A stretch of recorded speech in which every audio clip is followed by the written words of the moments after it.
Summit था उसमें प्रधानमंत्री मोदी ने भी कहा कि अब ये भारत ना रुकेगा ना झुकेगा, और तुष्टीकरण जो है वो उसने भारत के युवाओं के भविष्य को खराब किया है। कल देश के गृह मंत्री ने भी इसी बात को आगे रखा और कहा कांग्रेस पार्टी तुष्टीकरण की इस देश में जननी है, पार्टीशन से लेकर आज तक। बम धमाके आपके दौर में हुए, वापस लाए हैं मोदी, ये अमित शाह का बयान था। सुप्रिया जी 50 सेकंड्स। मैं बोल सकती हूं? बिल्कुल प्लीज।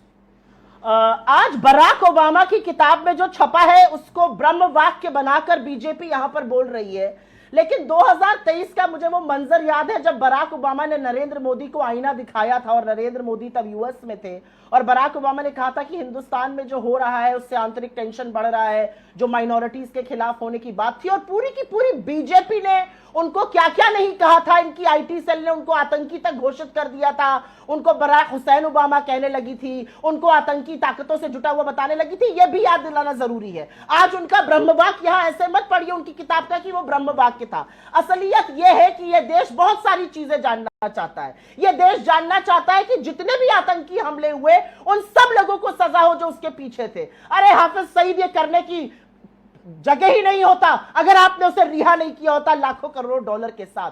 आप तो वो लोग हैं जो आज तक ये पता नहीं लगा पाए कि 300 केजी का आरडीएक्स हिंदुस्तान की सरजमी में कौन लेकर आया। आप वो लोग हैं जब प्रधानमंत्री बने तो आप बिना किसी को बताए पाकिस्तान लपके हुए नवाज शरीफ से गले मिलने चले गए, उनका हैप्पी बर्थडे टू यू गाने चले गए। आपने तो पहली बार इंडिया की सरजमी पर पाकिस्तान की नापाक एजेंसी आईएसआई को पठानकोट पे आकर अंदर आकर मुआयना करने का मौका दिया। आप बात करेंगे आसिया अंद्राबी से लेकर सैफुल्लाह तक अगर मुंह खोल दूंगी तो बड़ी पर्दे उठ जाएंगे यहां पर। असली बात यह है कि पाकिस्तान से संबंध सुधारने के चक्कर में आपने हमारे देश को वहां पर जाकर बेइज्जत कराया।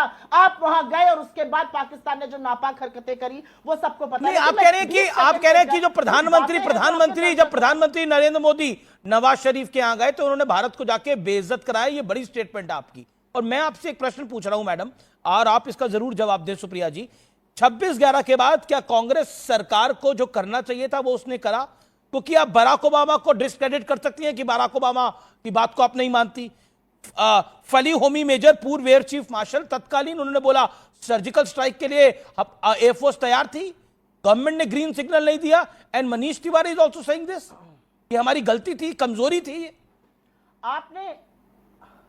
आपको मेरे स्टेटमेंट में बड़ा स्टेटमेंट दिखा, लेकिन जो बीजेपी के प्रवक्ता ने हमारी सरकार के लिए किया उसमें बड़ा स्टेटमेंट नहीं दिखा। मैं तो पूछना चाहती हूं, चलिए हमने सारी गलतियां कर दी, ये रामदूत बनकर आए थे, ये क्यों गए पाकिस्तान? इन्होंने पाकिस्तान से संबंध क्यों रखे? क्यों बुलाया इन्होंने नवाज शरीफ को अपनी स्वेरिंग इन सेरेमनी में? क्यों बिना सबको बताए पाकिस्तान गए? और एक मिनट, आपने मुझसे सवाल पूछा, उसका जवाब सुन लीजिए क्योंकि जवाब इस देश को जानना जरूरी है।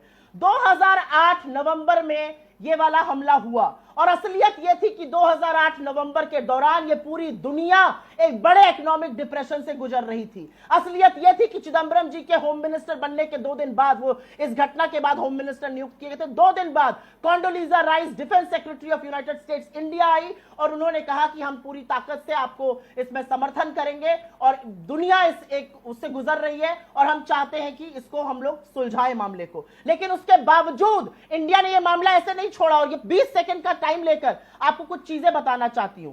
11 नवंबर 2009, 1 साल के अंदर एनआईए ने केस दर्ज किया David Coleman Headley, Tahawwur Rana और तमाम उन लोगों के खिलाफ। असलियत यह है कि 2009 में एफबीआई ने तहबूर राणा को अरेस्ट किया जो कनाडा की नागरिकता लेकर बैठा हुआ था। असलियत यह भी है कि उसको शिकागो के कोर्ट ने 2011 में रिहा कर दिया 26/11 पर, लेकिन बाकी मामलों में सजा सुनाई और तब हमारी एजेंसीज ने, तब हमारे तत्कालीन विदेश मंत्री आप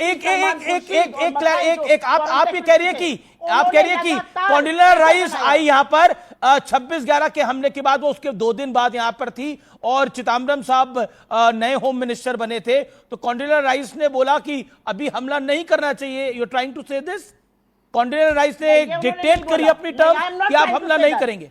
no Amish ji, don't do that with me. I did not say that. Don't interpret. I am asking you. There is a reason why we never used to come to your show. Don't say that. I'm asking you, ma'am. काम मत करिए please. मैं बिल्कुल नहीं कर रहा, आप सवाल पूछ रहा हूं। ये बहुत सेंसिटिव इश्यूज हैं। मैंने मत करिए ये, आप ये काम मत करिए। मेरी बात मैं फिर से दोहराती हूं, मैं ये कहना चाह रही हूं कि उस दौरान दुनिया की क्या स्थिति थी और इंडिया ने जो किया वो बिल्कुल सही किया।